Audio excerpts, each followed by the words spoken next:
Yan, shoutout sa inyo mga ka-explore. Shoutout. Good morning. Dito tayo sa Marcos Highway pa. At nagpalipat tayo kayo nila.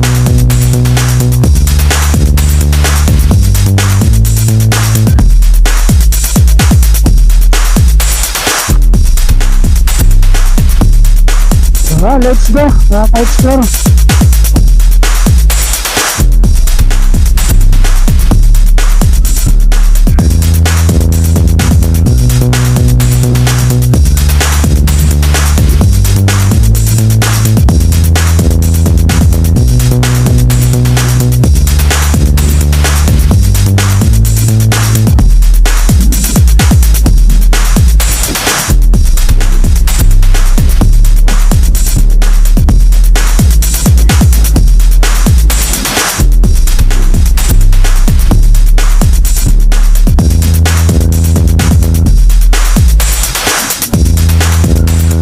Sayo pa rin tayo mga ka-explore. Ang oras po natin alas 8:06 ng umaga.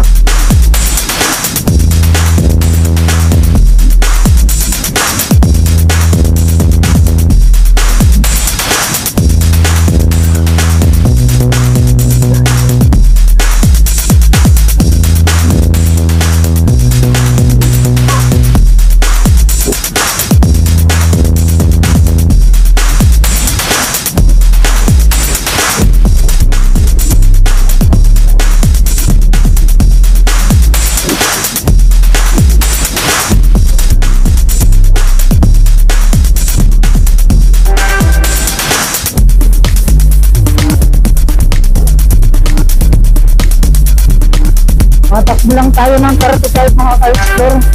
Takbong kopi lang tayo.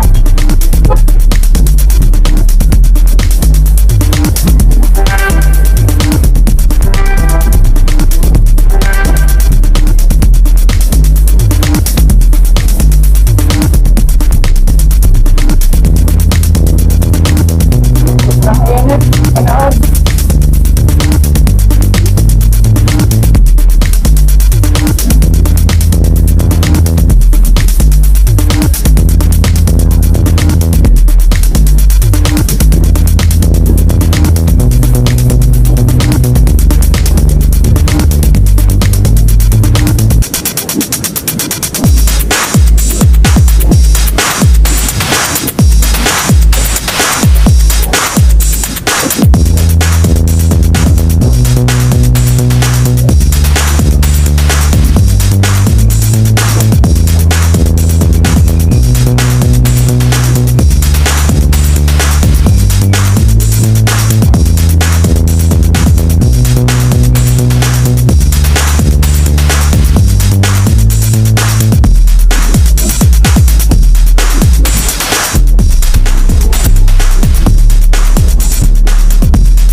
Kaya parang tingnan natin mo basta yung kalsada dahil sa asfalto yan.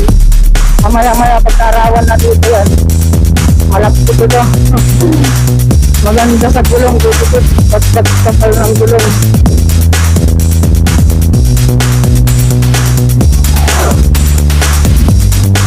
Nalulusaw talaga doon ng ano.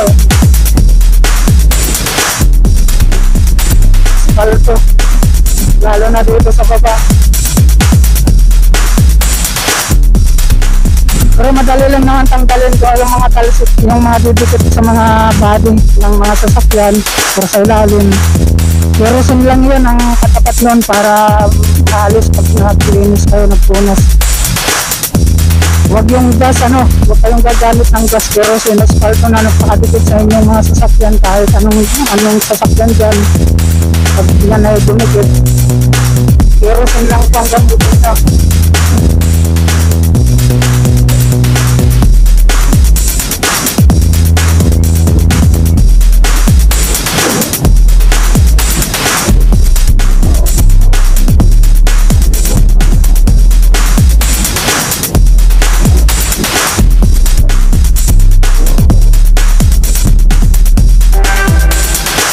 Hanggang mamayang gabi yan, mga atas, punong-puno rito. Biyahe galing sa baba, galing sa Dupan, Pangasinan, kung saan para pinarya dito sa Leon, Pangasinan. bukas pera pa ng sangayan. Kaya mamaya pa lang marami na magkakatan. Tapos na yung Holy Week. Nasa dagat pa ngayon ng mga tao, mga ka-explore, parang dyan sa atin sa Bisaya. Kamahukay ng mga rigo nila. Araw ng Domingo, at ito panahon, nakarigo ako sa dagat. Every Domingo, kada Domingo, nakarigo sa dagat. Pupunta kami dito matarpor para hindi pagdiwa yung dagat. Kailangan pang magpalaon yun, napakalayo. Dito, marami lang, magdidiwag lang, ayos na. Ayan, shout out tayo yung matanan. Good morning, kumusta? Mahiya kasi tamahat ka, pangasyon. Mag-uuli.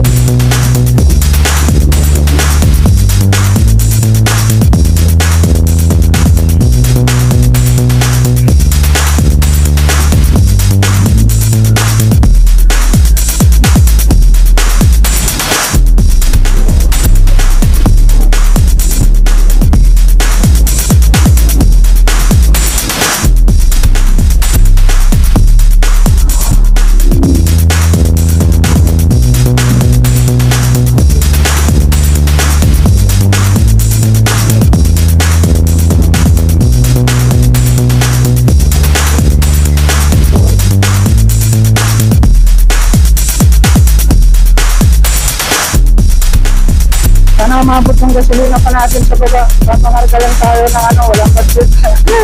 Pagka-travel ko tayo, anong pira ko, isang tubo lang. So, napunta kasi ng budget ko. Dapat ngayong araw na dito. Mamimigay ako ng bugas, natin ko 5 kilos. Napunta naman sa souvenir yung pira natin. Mga ka-explore.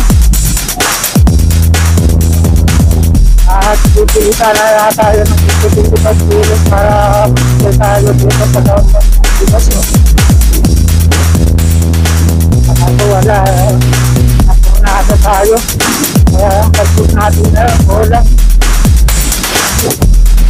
Hindi ko kasi akalain na masisira ko yun. Pero hindi ko pa nakita ito kung inayos na talaga nila, mga ka-explore. Kasi Sabado walang opisina doon sa kasa. Ginawa ko lang ito sa kanila doon. Pinatag ko. Kaling ko ngayon, wala rin. Bukas.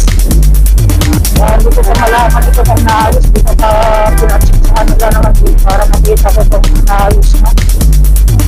Kaya sayang din naman ang ipapayat natin din ng mga ka-explore kung hindi naayos. Buti sana kung 2 libo lang, okay lang yun. Sa litro pa lang mga ka-explore, 1,500. Pero okay na yun, mura na yun. 1,500. Ang ano lang doon, yung ng bayad. Kasi binigyan ko natin ng 4,000 eh. Yun ang siningil muna sa akin.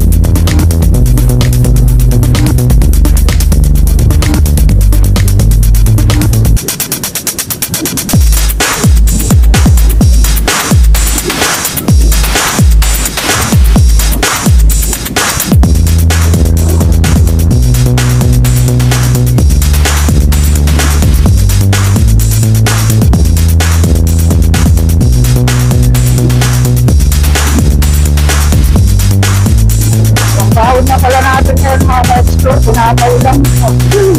Kahapon pa nangaluyan ko, pinapay eh.